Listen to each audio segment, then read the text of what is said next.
નમસ્તે વિદ્યાર્થી મિત્રો, સરદાર પટેલ વિદ્યાભવન નાના વરાછા સુરત વિડિયો લેક્ચરમાં આપ સર્વ વિદ્યાર્થીઓનું સ્વાગત છે।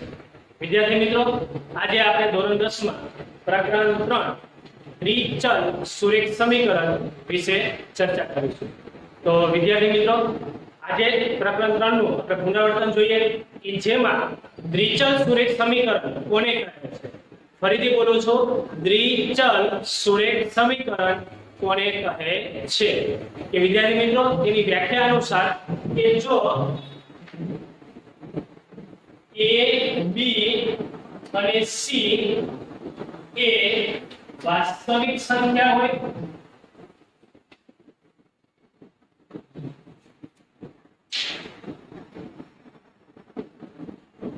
તથા a અને b એક સાથે શૂન્ય ન હોય।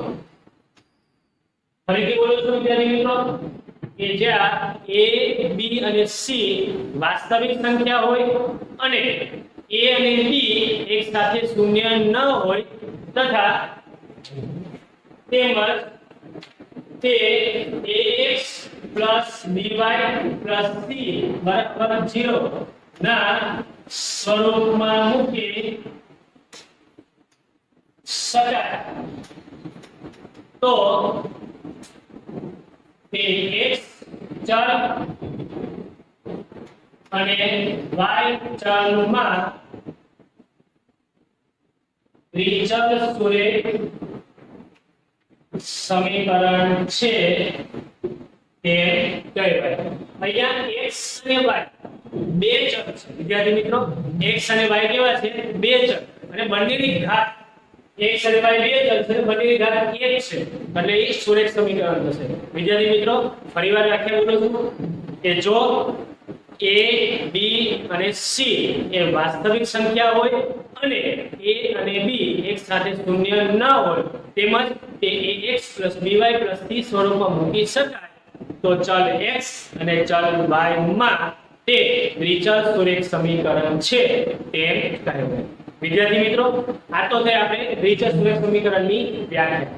હવે તેનું વ્યાપક સમીકરણ આપણી પાસે છે।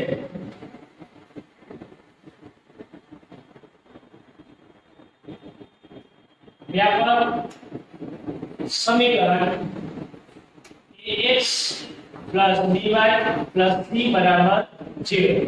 વિદ્યાર્થી મિત્રો, વ્યાપક સમીકરણ છે। હવે તમને કોઈ બે સમીકરણ આપ્યા હોય એટલે કે a1x b1y c1 બરાબર 0, a2x b2y c2 બરાબર 0। હવે વિદ્યાર્થી મિત્રો, આપણે આ શરતનું પાલન કરવાનું છે કે આ શરતમાં આ સમીકરણની અંદર જો આપણે શરતનું પાલન કરીએ, આની અંદર આપણે શરતનું પાલન કરીએ તો પહેલી શરત છે a1 છેદમાં a2 is not equal to b1 છેદમાં b2। એટલે કે તમને બે સમીકરણ આપેલા હશે અને તેની અંદર a1 છેદમાં a2 અને b1 છેદમાં b2 ની કિંમત જો સરખી ન હોય તો તે બંને રેખા છેદતી રેખા છે અને તેના ઉકેલ અનન્ય એટલે કે એક જ હોય છે। ફરીવાર a1 છેદમાં a2 is not equal to b1 છેદમાં b2 હોય તો આ બંને રેખા છેદતી રેખા છે અને તેનો ઉકેલ અનન્ય ઉકેલ છે એટલે કે એક જ હોય છે। વિદ્યાર્થી મિત્રો, હવે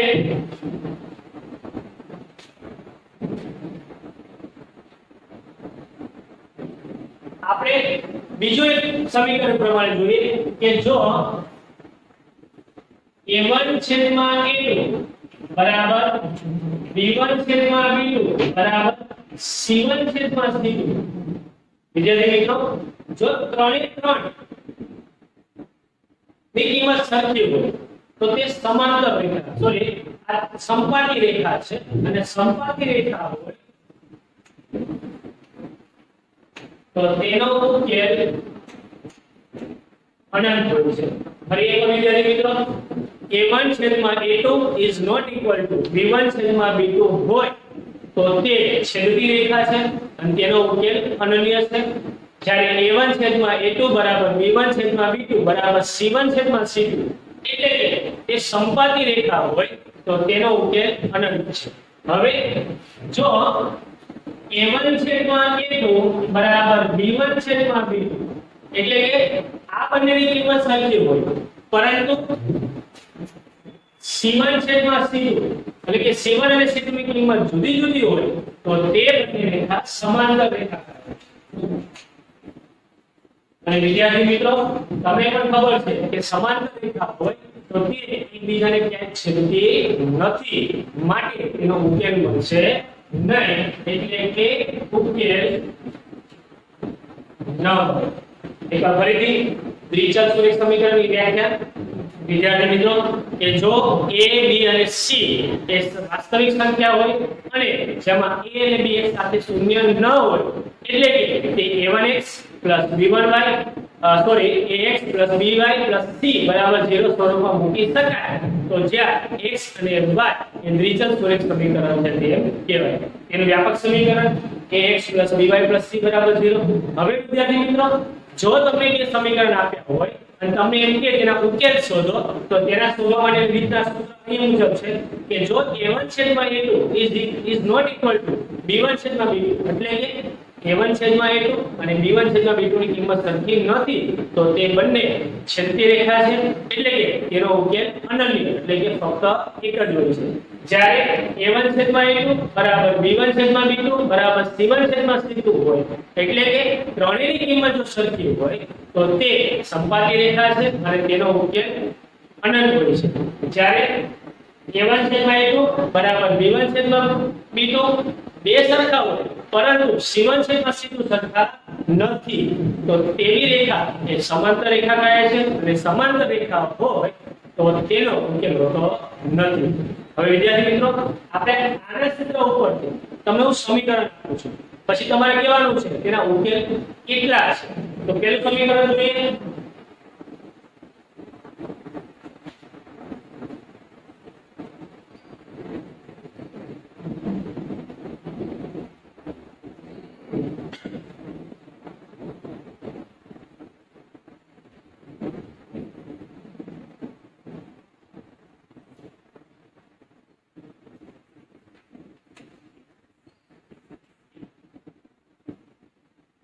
x minus 4y plus 8 बराबर 0, 7x plus 6y minus 9 बराबर 0. વિદ્યાર્થી મિત્રો, તમને આ બે સમીકરણ આપેલા છે. હવે તમારે a1 b1 c1 a2 b2 અને c2 ની કિંમત શોધવાની છે. પહેલા a1 બરાબર કેટલું સમીકરણ? એના x નો સહગુણક 5 અને a1 ની કિંમત 5, b1 ની કિંમત -4, c1 ની કિંમત. તેવી જ રીતે a2 બરાબર 7, b2 બરાબર 6 અને c2 બરાબર -9. વિદ્યાર્થી મિત્રો, આ વાતે આપણે a1 b1 c1 અને a2 b2 અને c2. હવે a1 છેદમાં a2, a1 ની કિંમત કેટલી? 5, a2 ની કિંમત 7, b1 છેદમાં b2, b1 ની કિંમત -4 છેદમાં 6, બીજો 4 3 6 એટલે -2 ના છેદમાં 3.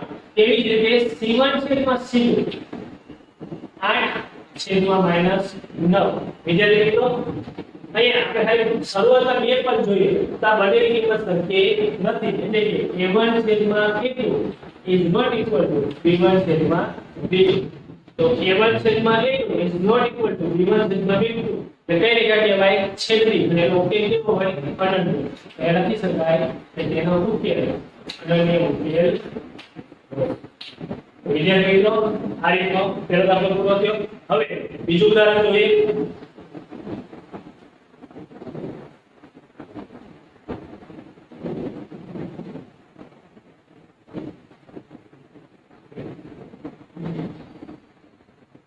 x -3y plus 10 बराबर 0, બીજું સમીકરણ છે 2x - y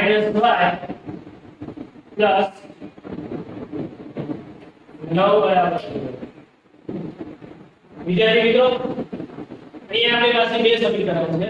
તો પહેલા a1 બરાબર 6, b1 બરાબર -3, c1 બરાબર 10.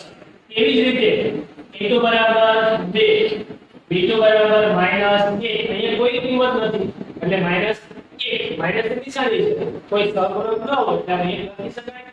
અને c2 બરાબર 9. a1 છેદમાં a2 બરાબર એની કિંમત કેટલી 6 છેદમાં 2 3 ગુણ્યા 6 એટલે કે 3 ના છેદમાં 1. તેવી જ રીતે b1 છેદમાં b2 માઈનસ 3 ના છેદમાં -1 માઈનસ માઈનસ પ્લસ 3 ના છેદમાં 1.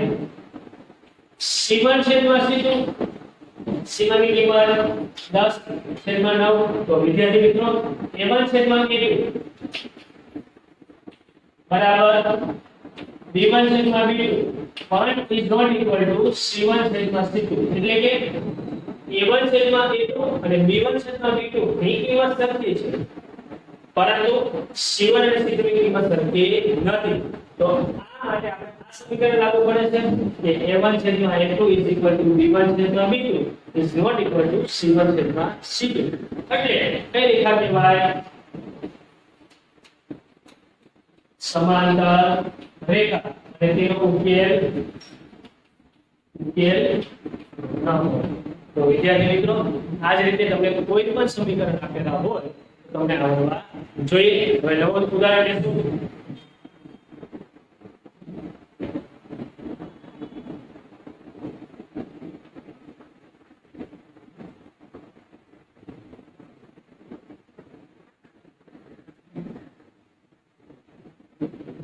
વિદ્યાર્થી મિત્રો આપણે આ પ્રકરણમાં 4 રીત શીખવાની છે. અત્યારે પહેલું છે આલેખ, બીજું છે ગ્લોબ આલેખ, ત્રીજું છે ગ્લોબ અને ચોથું છે ચોકડી જ્ઞાન. તો વિદ્યાર્થી મિત્રો જેમાં આલેખની રીત છે તે આપણે રેગ્યુલર લેક્ચરમાં શીખવાના છીએ. આજે તો આદેશ રીતમાં તમે કઈ રીતે દાખલ કરો?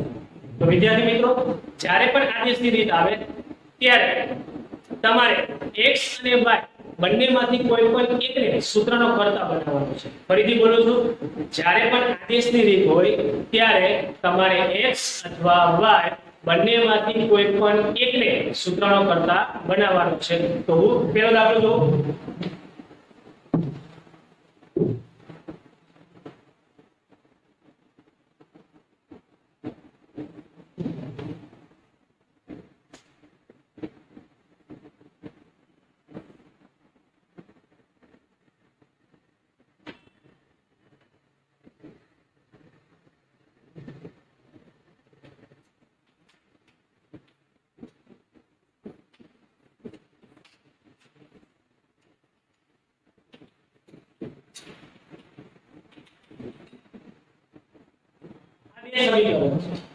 x plus y બરાબર 14 અને બીજું છે x minus y બરાબર 4.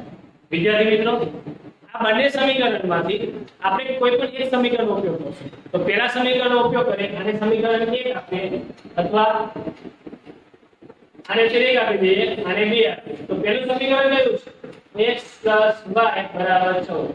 તો વિદ્યાર્થી મિત્રો x અને y બંનેમાંથી કોઈ પણ એકને સૂત્રનો કર્તા બનાવવાનો છે. તો આ પ્લસ y છે તે સામે જાય તો માઈનસ, એટલે કે x બરાબર 14 માઈનસ y સમીકરણ નંબર 3. ફરીથી બોલું છું, x અને y બંનેમાંથી કોઈ પણ એકને સૂત્રનો કર્તા બનાવવાનો છે. પ્લસ y સામે જાય તો માઈનસ અને x બરાબર 14 માઈનસ y સમીકરણ 3 ની કિંમત સમીકરણ 2 માં મૂકતા સમીકરણ 3 into સમીકરણ 2. તો સમીકરણ 2 કેવું છે? x y બરાબર 4. x ની કિંમત કેટલી? 14 માઈનસ y બરાબર 4. 14 માઈનસ y અને માઈનસ y વિદ્યાર્થી મિત્રો નિશાની સરખી છે એટલે સરળ માઈનસ 2y બરાબર 4. આ માઈનસ 2y સામે જાય તો પ્લસ થઈ ગયા. આ 14 એમનો છે પ્લસ 4 છે ડાબી સાઈડ આવે છે માઈનસ, તો 2y બરાબર 14 માઈનસ 4 એટલે 10, તો y બરાબર 10/2. y ની કિંમત આવશે 5 ઇન્ટુ સમીકરણ નંબર 3. સમીકરણ 3 કયું છે? x બરાબર 14 minus y, 14 minus y, y ની કિંમત કેટલી? 5. તો 14 માંથી 5 જાય તો 9, x ની કિંમત 9. તો વિદ્યાર્થી મિત્રો સમીકરણ ઉકેલ x y બરાબર 9 અને 5. x ની કિંમત 9, y ની કિંમત 5. આદેશ રીતે હજી એક રીતે આપણે જોઈએ આદેશ રીતની અંદર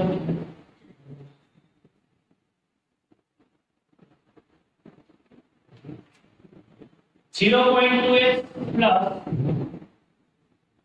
0.3y બરાબર 1.1. તો પેલું સમીકરણ વિદ્યાર્થી મિત્રો આ છે. આપણે પોઈન્ટ દૂર કરીએ એટલે કે 2x છેદમાં 10 બે પોઈન્ટ પછી એક જ અક્ષર છે 3y છેદમાં 10 આ 1.3 છે 13 ના 10 નો 13 ના છેદમાં 10 10 દૂરી ગયા આ પ્લસ 3y સામે જાય તો માઈનસ 3y. વિદ્યાર્થી મિત્રો તમને મેં પહેલા જ કીધું છે x અને y બેમાંથી કોઈ પણ એક સૂત્રનો કરતા બનાવો. આપણે x ને બનાવીએ છીએ તે x ની સાથે બે ગુણાયેલા છે એ સામે જશે તો ભાગાકારમાં એટલે કે x બરાબર 13 માઈનસ 3y છેદમાં 2 સમીકરણ નંબર 2. હવે બીજું સમીકરણ લખીએ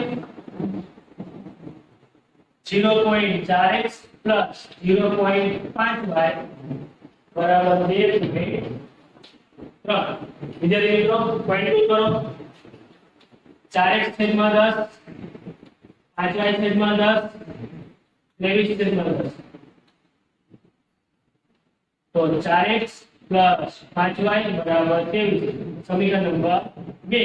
જ્યાં સમીકરણ નંબર 1 છે એ બેમાં મૂકીએ સમીકરણ 1 into 2 એટલે કે સમીકરણ 1 ની કિંમત બીજામાં મૂકતા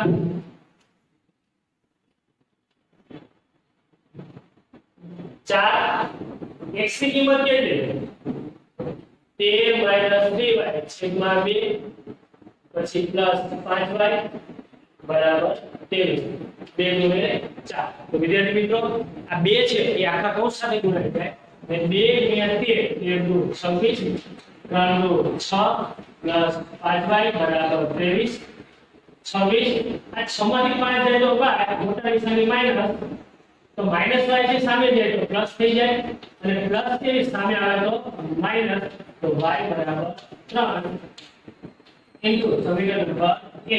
સમીકરણ 1 કયું છે x બરાબર 13 માઈનસ 3. વિદ્યાર્થી મિત્રો y ની કિંમત કેટલી 3 છેદમાં 2 3 ગુણ્યા 3 9 13 માંથી 9 જશે તો 4 2 4 x બરાબર 2.